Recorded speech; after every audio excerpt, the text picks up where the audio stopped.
Sabah Novruz bayramıdır. Bizim xalqımızın böyük bir ənənəsidir, dəyərli və hər bayramda adam itirdiklərini də yada salır. Ona görə də istər-istəməz şəhidlərimiz bizim yadımıza düşür. Şəhidlərimiz bilmirəm necədirsə, bayram adı gələndə ürəyimizə onlar düşür. Mən bilməm indi onların ailələri nələr çəkəcək, amma mən həmişə deyirəm ki, onlar bir qədər səbirli olsunlar, onlar qurban gətirib veriblər. Onlar qurban gətirib veriblər. Bu dünya onsuz da arxada qalacaq. Hamımız bu dünyadan köçəcək. Bir qədər dözmək lazımdır ki, iki göz istəyir tamaşa eləsin şəhidin ailəsinin məqamına. İstəmirsiniz ki, sizə qibt eləsinlər. Qiyamət günü, ədalət məhkəməsi günündə, o gün deyir, hamı həyəcan içində, şəhidlər ildırım sürəti ilə gəlir, yaxınlarıdır, özü ilə aparır. Onda bilinəcək kim ağıllıydı. Can ey şəhid, sənə qurban ey şəhid.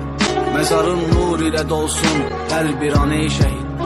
Bu vətən torpağın sənə